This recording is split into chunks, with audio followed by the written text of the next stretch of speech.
दोस्तों ये जो नखरे होते हैं ना शरिया वाले, ये तभी सूट करते हैं जब धन हो दौलत हो। And Jamaat Islami understands the language of the boot. मैं आपको बता रहा हूं, ये प्यार मोहब्बत नहीं, जमात इस्लामी को शरिया नहीं, इनको चाहिए सरिया। ऑलराइट भाई साहब, अमन शांति हमने बांग्लादेश की देख ली, हमें माफ कर दो। तुम्हारा सेक्युलर कानून देख लिया जिसमें हिंदुओं के घर जला दिए, हिंदुओं को मार दिया, उनकी बच्चियों को रेप कर दिया, ये तुम्हारा बांग्लादेश का सेक्युलर कानून था। लेकिन मैं सरकार से अपील करूंगा कि जो हिंदू हैं, हिंदुओं को अंदर लाओ, आप हिंदुओं को भारत ले आओ। ये जिस डायरेक्शन में बांग्लादेश जा रहा है, ये वही डायरेक्शन है 1971 का, और ये चीज पाकिस्तानियों ने बहुत पहले समझ ली थी। और बांग्लादेश में जो वायलेंस हुआ है, that is because of Jamaat Islami. जो हिंदू मारे गए हैं, that is because of Jamaat Islami. आपको क्या लगता है, अलकायदा अगर बांग्लादेश को प्रॉपर अपना बेस बनाएगा और जमात इस्लामी का आशीर्वाद होगा, क्या भारत के ऊपर अटैक्स नहीं होंगे? इसीलिए बांग्लादेश के जो बच्चे हैं, आप देख लेना कि Pakistan Pakistan because we are Muslim there. बेटा, जब तुम्हारे दद्दा को काट रहे थे, ठीक है, या तुम्हारे बाबा को दौड़ा रहे थे उस सड़कों में, तब पाकिस्तानियों ने ये नहीं सोचा था कि 80 भी मुसलमान थे तो 80 भी मुसलमान। जमात इस्लामी को लाना चाहते हो, बी आर गेस्ट यार, we are happy for you. लाओ जमात। मैं तो कह रहा हूं अलकायदा वाले को बनाओ तुम ना डायरेक्टली। इनके ना मुंह पे चप्पल मारो बीएनपी वालों के। मैं बता रहा हूं, तुम लोग बेटा तुम समझ नहीं रहे। तेल मुझसे ले जाओ, बाकी यहां से कोई माचिस दे देगा, फूंक डालो बांग्लादेश को सानू।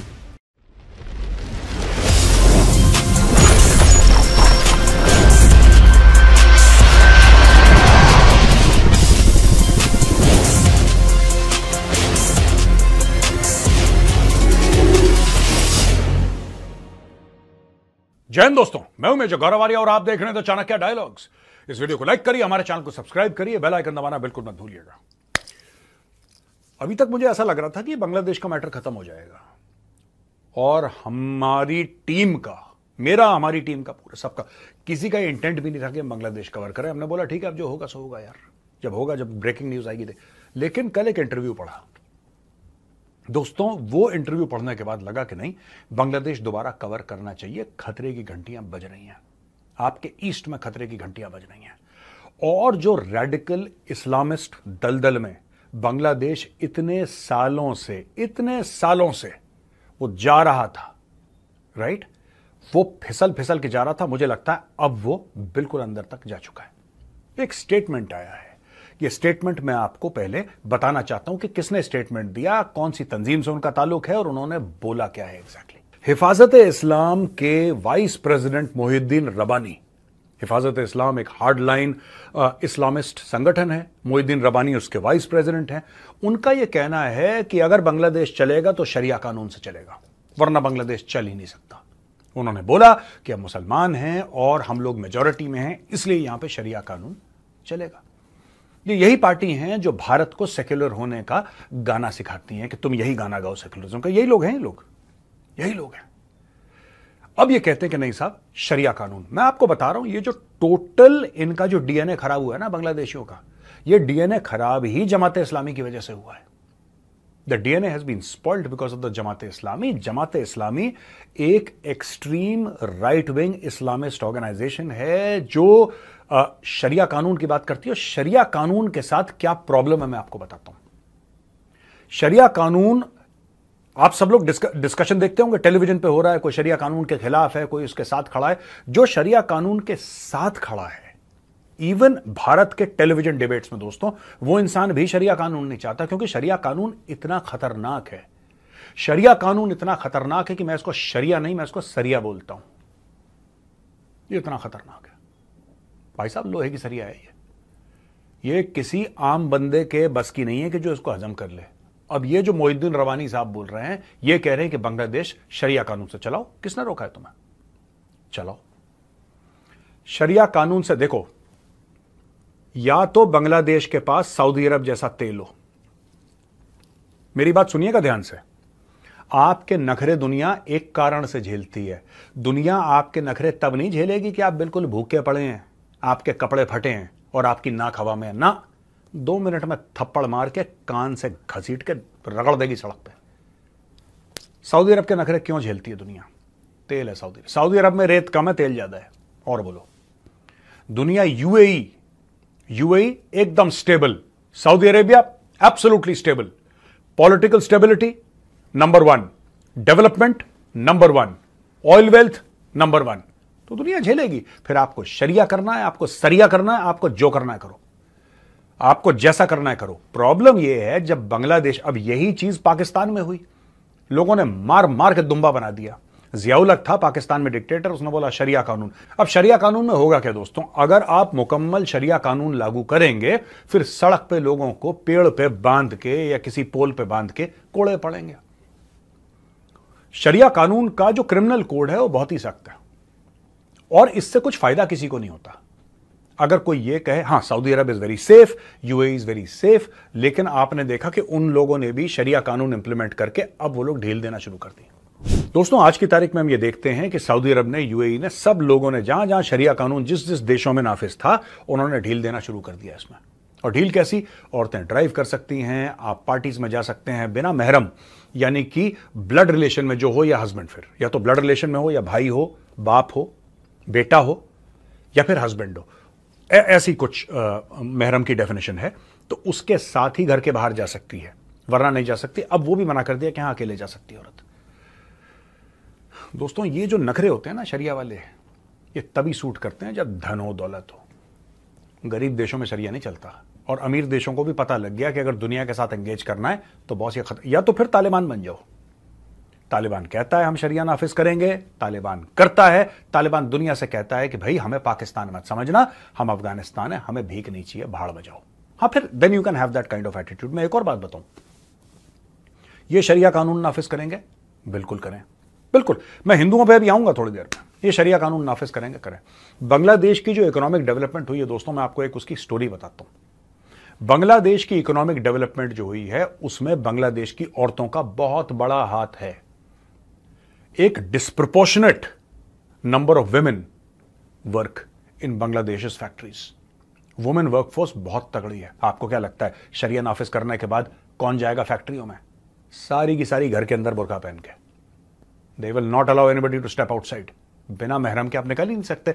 यह इस्लामी कानून के खिलाफ है। Without a male guardian with you who is a blood relative oblique husband और somebody very very close in the family, आप नहीं जा सकते घर के बाहर, अगर आप मानते हैं तो, right. Bangladesh will economically collapse, क्योंकि बांग्लादेश का जो इकोनॉमिक मिरेकल हुआ है बांग्लादेश में, भाई एक इकोनॉमिक मिरेकल हुआ है बांग्लादेश में पिछले 10-15 साल में, और that is on the shoulders of the Bangladeshi women हुम आई सल्यूट।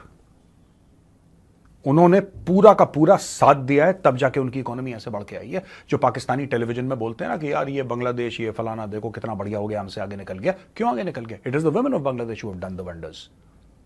ठीक है, अब मैं आपको एक और बात बताता हूं। ये जो पूरा मैटर है, ये कह रहे हैं कि नहीं साहब, इस्लामी कानून में पूरी गुंजाइश है कि सब लोग अमन शांति से रहेंगे, है ना, और वहां पे मुसलमान और गैर मुसलमान, हिंदू, सब लोग अमन शांति से रहेंगे जब इस्लामिक कानून होगा।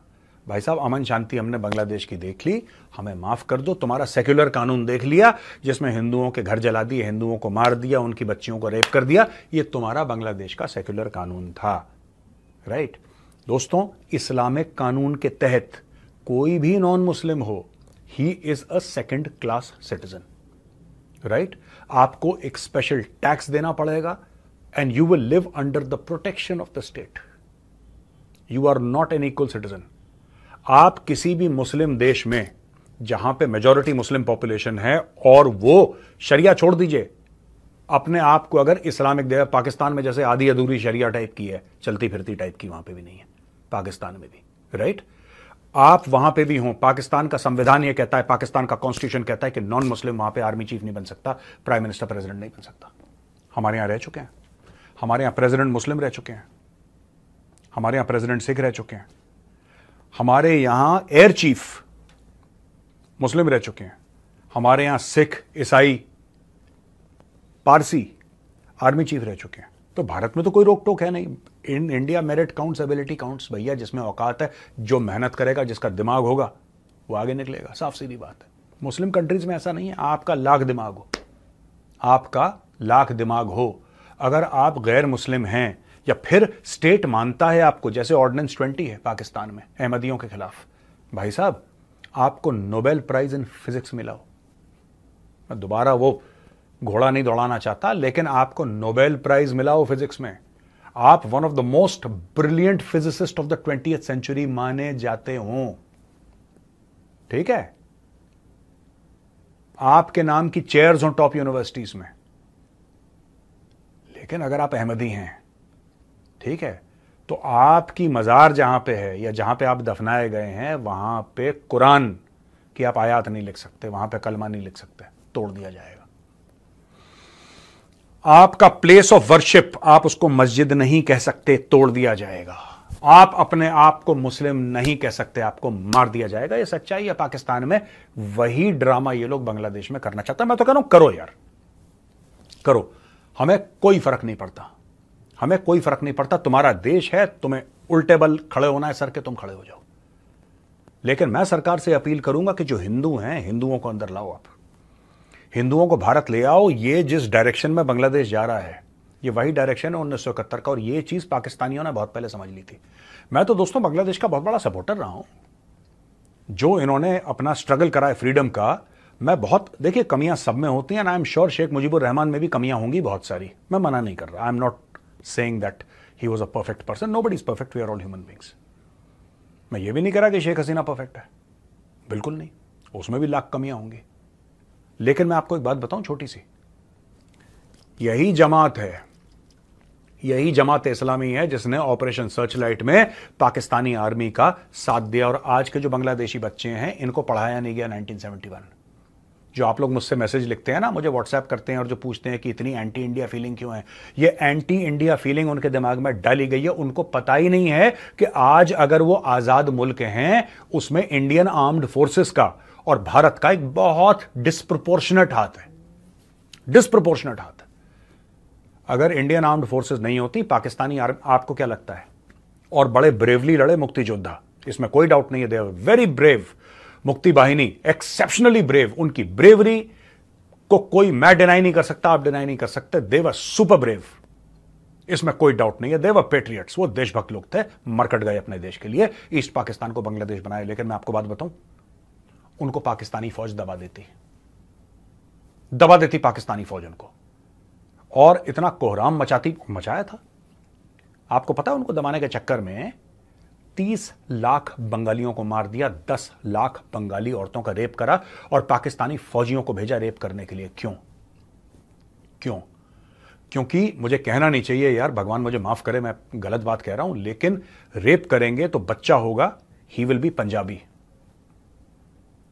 He will have allegiance to Pakistan. That was the idea. इनके जनरल ने भी बोला था, इनके जनरल याहिया खान ने बोला था कि मैं इनकी नस्लें बदल दूंगा। That was operation Searchlight. आप होमोदूर कमीशन की रिपोर्ट पढ़िए, वही थी उनके साथ कोऑपरेशन करने में जमात इस्लामी, वही जमात इस्लामी जो आज की तारीख में बांग्लादेश आर्मी के अंदर घुसी हुई है। दोस्तों, एम्बेसडर वीना सीकरी जी हमारे पास आई थी, इंग्लिश में हमारा एक पॉडकास्ट चलता है, मैं छोटी सी क्लिप आपको दिखाना चाहता हूं एम्बेसडर वीना सीकरी जी की। शी वाज हाई कमिश्नर इन बांग्लादेश। आप ये देखिए वो क्या कहती हैं जमात इस्लामी और पाकिस्तानी आर्मी के बारे में। This was a very carefully planned. The Jamaat-e-Islami's influence is very important. They have an influence within the army. It is that influence that got the army to say. Jamaat-e-Islami has influence inside the Bangladesh army? Oh yes. That has been there, and the Islamization of the Bangladesh army took place because of this influence. There's been a strong Islamization of the Bangladesh army over the last year, just as you've seen in Pakistan, so in Bangladesh. There's a strong Islamization, and it is this that has taken that has caused this coup to be planned. Certainly, you can know who is behind it and where the planning is taking place, where it has taken place. You can understand, this factor is something that is not. I link this up with the activities of Jamaat-e-Islami after 5th of August. After Sheikh Hasina left the country, the entire attacks in the countryside were by the Jamaat-e-Islami. They were not stopped by the army. Nobody stopped those attacks. देखा आपने दोस्तों? अब मैं आपको और पढ़ के बताता हूं उसमें। देखिए, यह कह रहा है कि हिंदुस्तानी मुसलमानों के लिए हमारा एक मैसेज है, आप हमारे नेबर हैं, आप हमारे भाई हैं, live in harmony with Hindus as we live in Bangladesh. ये ज्ञान दे रहा है भारत के मुसलमानों को कि तुम हिंदुओं के साथ प्यार मोहब्बत से रहो, जैसे हमने आपका प्यार मोहब्बत देख ली भाई साहब, हाथ जोड़वा लो, तुम्हारी प्यार मोहब्बत हमने देखी है, तुमने घर जला दिए, औरतों को उठा के ले गए, ये तुम्हारा प्यार मोहब्बत है, हमने देख ली।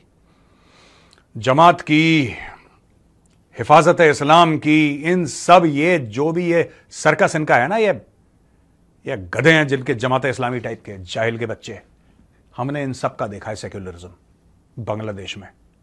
और बांग्लादेश में जो वायलेंस हुआ है that is because of Jamaat Islami, जो हिंदू मारे गए हैं that is because of Jamaat Islami. And Jamaat Islami understands the language of the boot. मैं आपको बता रहा हूं, ये प्यार मोहब्बत नहीं, जमात इस्लामी को शरिया नहीं, इनको चाहिए सरिया। ऑल राइट, ये देखिए डॉक्टर शफीकुर रहमान अमीर या फिर प्रेसिडेंट ऑफ जमात इस्लामी, इन्होंने दैनिक भास्कर को इंटरव्यू दिया, बोला है कि Islam gives place to everyone. It not only allows Muslims to live in the country, but every community can live with safety and dignity. This is the Medina model. You can see the beauty of Islam in India also. Islam in India की बात छोड़ दो भाई साहब, आपका Medina model हमने बांग्लादेश में देखा है, और आप ही का मदीना मॉडल, रियासत मदीना जो आप बताना चाह रहे थे अपने पाकिस्तान में, वो भी हमने देखा। मैं पाकिस्तान का बार बार इसलिए नाम ले रहा हूं क्योंकि कुछ साल पहले दोनों एक ही थे, they were exactly the same. Pakistan से तो निकला बांग्लादेश, एग्जैक्टली द सेम। दो धड़े हैं बांग्लादेश में जिनके बीच में लड़ाई चल रही थी। एक थे बंगाली नेशनलिस्ट्स, वो रैशनलिस्ट भी थे और वो नेशनलिस्ट भी थे, राइट? जो बात करते हैं नजरुल इस्लाम की, जो बात करते हैं रविन्द्रनाथ टैगोर की, दोज वर बंगाली नेशनलिस्ट्स। और एक है रेडिकल इस्लामिस्ट। इस पूरी लड़ाई में बांग्लादेश के अंदर जो देशभक्त बंगाली थे, जो नेशनलिस्ट बंगालीज थे, वो हार गए हैं। और जमात इस्लामी, और जहां पे जमात इस्लामी जीतता है, दोस्तों एक बात ध्यान रखना, हमारे लिए क्यों नेशनल सिक्योरिटी की इतनी बड़ी खबर है ये, और क्यों इतना चिंता का विषय है। जहां पे ये लोग हैं ना, अलकायदा ज्यादा पीछे नहीं है, आप मान के चलो मेरी बात। और अलकायदा वैसे भी it is present inside Bangladesh. आपको क्या लगता है, अलकायदा अगर बांग्लादेश को प्रॉपर अपना बेस बनाएगा और जमात इस्लामी का आशीर्वाद होगा, क्या भारत के ऊपर अटैक्स नहीं होंगे? पर ना में क्या फर्क पड़ता है? देखो साफ सीधी बात है, अगर बांग्लादेश की सरकार ये बोले कि ठीक है, जितने भी हिंदू रहते हैं वहां पे हम उनको इंडिया भेज रहे हैं, और उसके बाद यार हम कपड़े उतार के उल्टा नाचें, तुमसे क्या लेना देना? मैं कहूंगा बिल्कुल ठीक है, हमसे क्या लेना देना। यह भी एक चीज है। लेकिन मैं आपको बताता हूं, यह Jamaat Islami is one of the main political players in Bangladesh today. Bangladesh में इंस्टेबिलिटी होगी, और ठीक है, हां ट्रेड में हमें फायदा होगा क्योंकि जो बिजनेस बांग्लादेश जा रहा था वो भारत को आएगा, आ भी रहा है, आ भी चुका है और आएगा, that is okay. But Bangladesh की ट्रेड, मतलब we don't want that kind of benefit यार, हमें नहीं चाहिए ऐसा benefit, we don't require that kind of benefit. But the fact of the matter is कि Bangladesh is now going back into those dark days of radical Islamism. इनसे पूछा गया कि अगर जमात बीएनपी पावर में आती है तो उनकी भारत के साथ क्या रिलेशनशिप होगी, तो वो कहते हैं कि हम अपने पड़ोसी नहीं बदल सकते, और we want an equal and respectful relationship with, हम बराबरी और इज्जत की बात, ये तो बात ठीक है, बराबरी और इज्जत की, हमने कभी नहीं बोला कि हम तुम्हें इज्जत नहीं देंगे। तुमने बोला पैसा, हमने बोला पैसा लो, तुमने बोला इज्जत, हमने बोला इज्जत लो, हमने तो कभी मना नहीं करा। ये जो है ना, ये कहते हैं we are not even pro Pakistani और pro India, we are just Bangladeshis. ये बेसिकली मैं आपको बता रहा हूं क्या बात है। आपने एक बात देखी होगी कि पाकिस्तान के लिए बहुत ज्यादा सपोर्ट है बांग्लादेश में। ये क्यों हुआ? क्योंकि वो जो हिस्ट्री का चैप्टर है जमात के इन्फ्लुएंस के बाद, वो जो पूरा होमदूर कमीशन का चैप्टर है, हिस्ट्री का चैप्टर है, किस तरीके से पाकिस्तानी पंजाबी फौज ने जाके काटा वहां पे बंगालियों को, औरतों को रेप करा, वो सारा का सारा मैटर उन्होंने गायब कर दिया वहां से। That is no longer part of the Bangladeshi curriculum, they don't teach. हाँ, हमारा कुछ हुआ, हम लोग लड़े, हम लोग अलग हो गए, दे डोंट टीच द रियलिटी कि हुआ क्या था। इसीलिए बांग्लादेश के जो बच्चे हैं, आप देख लेना कि हाँ, Pakistan Pakistan because we are Muslim there. बेटा, जब तुम्हारे दद्दा को काट रहे थे, ठीक है, या तुम्हारे बाबा को दौड़ा रहे थे उस सड़कों में, तब पाकिस्तानियों ने ये नहीं सोचा था कि अस्सी भी मुसलमान थे तो भी मुसलमान। You go and see what big time Pakistani politicians have said. I am addressing this to the people of Bangladesh if you are watching my video. I want to tell you what Pakistanis have said about you, you should know. Go and read your history, you should know. उन्होंने ये बोला है कि ये पतले पतले काले काले छोटे छोटे बंगालियों को हम क्या प्रधानमंत्री बनने देंगे, वजीर आजम बनने देंगे, हम इनको पॉलिटिकल पावर दे देंगे, मारो इनको। आज की तारीख में भी कई Pakistani so called defence analyst ये कहते हैं कि हमने ज्यादा खून खराबा नहीं करा वहां पे। अगर हम ज्यादा खून खराबा करते तो आज की तारीख में बंगाली बिल्कुल जमीन पे रहते हमारे पास। They have said this about Bangladeshis. When they talk about Bengalis they mean Bangladeshis. They are not referring to Indian Bengalis and neither am I. We are all referring, when we say in this video, when we are saying Bengalis, we are referring to people of erstwhile East Pakistan, the Muslim population. ये हुआ है, ये आपका सच है, ये आपने नहीं पढ़ा है, इसलिए आपका एंटी इंडिया ये एंटी इंडिया सेंटिमेंट क्यों है? आप एक बात बताओ, ये एंटी इंडिया सेंटिमेंट क्यों? ये कहते हैं कि साहब आप शेख हसीना को बड़ा सपोर्ट करते हैं। Bangladeshis have this thing that India supports. Who else should we support? Please tell us, logically tell us. If tomorrow let us say Khalida Zia becomes prime minister of Bangladesh, Khalida Zia बन गई प्राइम मिनिस्टर बांग्लादेश की, एक एग्जांपल दे रहा हूं मैं, हमें उनके साथ काम करना पड़ेगा। आज की तारीख में मोहम्मद यूनुस हैं, we have to work with Mohammad Yunus. Prime minister Modi ने मोहम्मद यूनुस के साथ, अब तो हम किसी और के साथ एंगेज नहीं कर रहे। You as a country you are forced today, if India has to be in Afghanistan, अगर इंडिया को अफगानिस्तान में जाना है तो तालिबान के साथ एंगेज करना पड़ेगा, आपको करना पड़ेगा। अगर कोई भी बांग्लादेश का भी अगर कोई डिप्लोमेट जाता है Afghanistan, he will have to engage with Taliban. You have to engage with whomsoever is in power, whether you like that person और नॉट। ये तो जियोपॉलिटिक्स की सच्चाई है। आपको नहीं समझ में आता जो बाइडेन, क्या कर लोगे? अगर आपको नहीं समझ में आता जो बाइडेन, मत समझो। अगर आपको अमेरिका के साथ एंगेज करना है, आपको जो बाइडेन से बात करनी है, साफ सीधी बात है। चुनाव तुम्हारे यहां हुए, तुमने चुना उसको, अब तुम्हें वो पसंद नहीं आ रही, तुम निकाल दो, दैट्स ओके। ये हमें धमकियां दे रहे हैं, इसको वापस भेजो, इसको वापस भेजो, वरना। एक बात बताओ यार, 1.5 पसली का तुम्हारा मुल्क नहीं है, तुम भारत को हूल दे रहे हो। तुम भारत को कह रहे हो कि अगर तुमने शेख हसीना को वापस नहीं भेजा तो तुम ये बताओ, तुम उखाड़ के लोगे? पहले ये समझाओ मुझे, मैं आज समझना चाहता हूं। कमेंट सेक्शन में जो भी ये धमकी दे रहे हैं बांग्लादेश, सारे बांग्लादेशियों को नहीं बोल रहा, but those of whom are threatening India, I want to ask you one thing. What the hell are you capable of doing? आप कर क्या सकते हो? एक बात बताओ, कर क्या सकते हो? बिजली बंद कर देंगे ना तो शाम को 7 बजे के बाद अपना ऐसे हाथ नहीं देख पाओगे। तो थोड़ा सा सुर नीचे करके बात करा करो। मैंने बहुत बांग्लादेश को सपोर्ट कर लिया भैया अपने वीडियो में कि भाई हैं और भारत कोई बड़ा भाई नहीं है। तुम जैसा तो भाई बनने के लायक भी नहीं हो, ठीक है? And I think Jamaat should come. You guys deserve the Jamaat. और तुम करो प्रोटेस्ट। बड़ा इनके एक बड़ा ढाका यूनिवर्सिटी का एक बड़ा मामला है कि they have always been protesting. That is why we have not seen, except for one odd exceptional genius like Mohammad Yunus, you don't see Bangladeshis in the field of academics all over the world कि किसी बड़ी company का CEO है और बहुत बड़ा, ये पूरे दिन प्रोटेस्ट करते हैं। इनका काम ही यही है, इनकी खुजली प्रोटेस्ट है। They love protest, they don't want to do work, they want to protest on some reason और द अदर। हम प्रोटेस्ट करेंगे, हम प्रोटेस्ट करेंगे, स्टूडेंट प्रोटेस्ट। अबे काम कर लो यार, काम कर लो। ये प्रोटेस्ट ही कर रहे हैं, कर लो प्रोटेस्ट। जमाते इस्लामी को लाना चाहते हो, बी आर गेस्ट यार, we are happy for you. लाओ जमात। मैं तो कह रहा हूं अलकायदा वाले को बनाओ तुम ना, डायरेक्टली अलकायदा वाले को बनाओ तुम। और यू अलकायदा को नहीं बनाना चाहते, import a Pakistani, that's as good. एक कोई पाकिस्तानी इंपोर्ट करके उसको बना दो अपना प्रधानमंत्री, हमें क्या फर्क पड़ रहा है। पिछले 22 साल से ज्यादा बढ़ गया हिंदू कम्युनिटी के ऊपर severe violence, with more than 470 temples destroyed. 470 temple, 400 plus का फिगर पाकिस्तान का है दोस्तों, 470 का फिगर है बांग्लादेश का। 22 साल में 470 मंदिर इन लोगों ने गिरा दिए हैं। और मुहिद्दीन रबानी का यह कहना है कि Islam even considers the rights of non Muslims. हम देख रहे हैं बांग्लादेश में किस तरीके से इस्लामिक राइट्स मिल रही हैं सबको, हम देख रहे हैं, सब देख रहे हैं। देखो ये मदीना मॉडल है, ये कह रहा है खुद। मैं किसी के धर्म विशेष को पॉइंट आउट नहीं कर रहा है, खुद कह रहा है कि ये मदीना मॉडल है। और नीचे लिखा है इसमें, ये देखो 470 टेंपल्स डिस्ट्रॉयड। ठीक है भाई साहब, 470 मंदिर इन्होंने उड़ा दिए। ये मदीना मॉडल हमें समझा रहे हैं ये, ठीक है? और अब ये बीएनपी कह रहा है कि जी, बीएनपी जो दूसरी ऑपोजिशन पार्टी है जिसने शेख हसीना को निकाला, अब वो कह रहा है कि हमें भारत के साथ अच्छे संबंध करने हैं। India needs to get over its Hasina hangover. इनके ना मुंह पे चप्पल मारो बीएनपी वालों के। मैं बता रहा हूं, तुम लोग बेटा, तुम समझ नहीं रहे, तुम लोग समझ नहीं रहे। हैंगओवर वैंगओवर बेटा, बाप से ऐसे बात नहीं करते, पिट जाओगे फालतू में, ठीक है? India needs to get over. क्या हैंगओवर है? यू सेलेक्टेड शेख हसीना, तुम लोगों ने वोट दिया, तुम लोगों ने वोट दिया, बीएनपी चुनाव हारा, तुम जीत जाओ, हम तुम्हारे साथ एंगेज करेंगे भाई। ये क्या चाहते हैं बीएनपी के जो फ्रॉड हैं, ये 420, ये चाहते हैं कि शेख हसीना हो प्रधानमंत्री।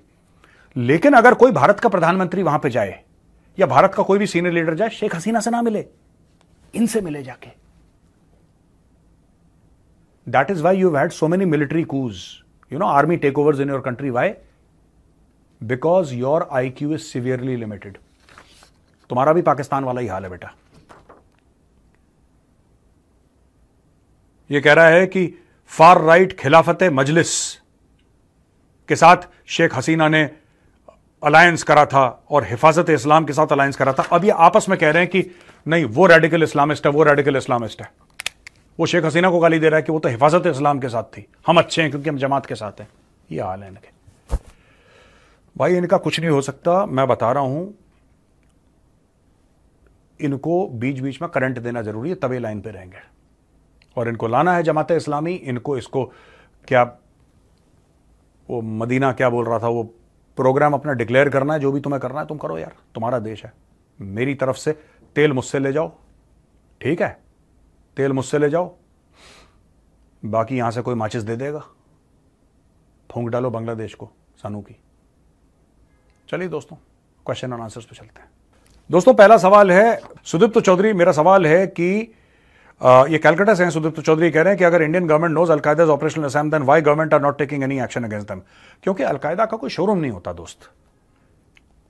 अलकायदा कोई शॉपिंग मॉल में दुकान लगा के ऊपर नियॉन साइन लगा के अलकायदा नहीं लिखते।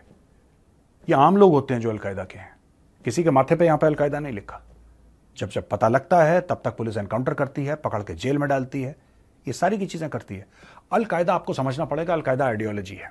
कॉलेज का प्रोफेसर अलकायदा का हो सकता है, स्कूल का प्रिंसिपल अलकायदा का हो सकता है, कोई दुकानदार अलकायदा का हो सकता है, पर है उसका प्रोफेशन दुकानदार, है उसका प्रोफेशन दुकानदार, लेकिन he is an al Qaeda operative. जब उसको एक्टिवेट करना होगा, it's very difficult, it's very difficult. और असम पुलिस कर रही है, असम पुलिस कर रही है, लेकिन these are ideological issues and they have climbed on the shoulders of Jamaat and they have come inside Assam. Ajay Kumar ji ये कहते हैं कि पाकिस्तान गवर्नमेंट ने पीटीआई और पीटीआई के जो खास लोग हैं उनको जेल में डालना शुरू कर दिया है। क्या ये factor of fear possible coup to derail Shehbaz government? नहीं, ये तो पहले से डाल रहे हैं। ये तो कू इन बांग्लादेश से इसका कोई लेना देना नहीं है। इन्होंने तो इमरान खान को डाल दिया था जेल में 9 मई के बाद। तो ये तो वहां पे तो अभी हुआ है 15-20 दिन पहले बांग्लादेश में। ये तो बहुत पहले से पीटीआई के पीछे पड़े हुए हैं। जब इनको ये पता लग गया, जिस दिन पाकिस्तानी फौज को ये पता लग गया कि इमरान खान यस सर नहीं बोलेगा, इमरान खान खड़े होकर सैल्यूट नहीं करेगा, इमरान खान अमेरिकनों के बूट पॉलिश नहीं करेगा, इन लोगों ने पकड़ के उसका बोला कि बेटा तुम जेल चलो। ये this is the real story. अब इसमें मैं ये नहीं कह रहा कि इमरान खान बिल्कुल गलती उसने नहीं करी, बिल्कुल करी, इमरान खान की भी गलतियां हैं, लेकिन fact of the matter is कि पाकिस्तानी आर्मी ने इमरान खान को जेल में डाला। ये जज ने ये मुकदमा, ऐसे तो यहां पे पूरे पाकिस्तान को बेच के मोटे मोटे सेठ बैठे हैं, उनके खिलाफ तो कोई एक्शन नहीं लिया गया। क्या कर दिया इमरान खान ने? कर क्या दिया मुझे तो ये समझ में नहीं आ रहा। अभी तक इट्स नॉट क्लियर कि इमरान खान ने एक्चुअली करा क्या। मैंने उसके सारी रिपोर्ट्स पढ़ी हैं। Till now I have not been able to understand what wrong did it. ठीक है, आप ये कह सकते हैं कि तोशे खाने की गिफ्ट उसने नहीं बेचनी चाहिए थी, अच्छा नहीं लगता, लेकिन क्या उसने कोई कानून तोड़ा? एक बार आपने गिफ्ट खरीद ली, कानून कहता है 10%, 20%, 50% जो भी उसकी वैल्यू आप देके खरीद लो। एक बार मैंने खरीद ली, मेरी हो गई, ठीक है, मैं आपको गिफ्ट देता हूं, ठीक है जी, मैंने आपको गिफ्ट दे दी। एक बार मैंने आपको गिफ्ट दे दी, वो चीज आपकी हो गई। मैंने आपको मोटरसाइकिल दी, आपको नहीं पसंद आई, साल भर बाद आपने बोला कि नहीं मैंने तो कार खरीदूंगा, मोटरसाइकिल आपने बेच दी, आप पकड़ के जेल में डालो इसको। बेसिकली वही चीज है ना। आप किसी के पीछे पड़ गए तो फिर तो आपको सोना भी देगा तो आपको लगेगा ये मट्टी है, आप उसको बोल दोगे फेंको, मट्टी है, because you don't like that person. Sam, recently Japan Defense Ministry has issued white paper giving warning to countries like China, North Korea and Russia could attack in future to capture Japanese territory. One can understand threat from China and Northeast. Why Russia has problem with Japan? अच्छा, north east नहीं, north Korea, आपने ए नहीं लिखा है। What could be Russian Japan conflict? नहीं, in today's context, now this has a past also, हाँ, एक past है इसका। In fact Russia was invading Japan during the second world war before the bombs dropped Hiroshima Nagasaki. Russians तो घुस रहे थे, America को डर लगा। One of the reasons why they drop the bomb of course was to get the Japanese to surrender, of course, but one of the reasons behind dropping the atomic bombs in Hiroshima and Nagasaki was they feared, दुनिया बंटने लगी थी, रूस ने ये घेर लिया, Berlin घेर चुके थे, यू अंडरस्टैंड ये सब। तो उनको लग रहा था कि ये पूरा जापान वेपान या पूरे एरिया रूस घेर लेगी, उसके पहले बम मारो, सरेंडर करवा के take over. That was one of the driving factors. I am not saying that was the only one, that was one of the maybe 10, 15, 20, 25 driving factors. तो दोस्तों ये था आज का वीडियो। कैसा लगा आपको? पसंद आया तो उस वीडियो को लाइक करिए, हमारे चैनल को सब्सक्राइब करिए, बेल आइकन दबाना बिल्कुल मत भूलिएगा। जय हिंद, वंदे मातरम, भारत माता की जय।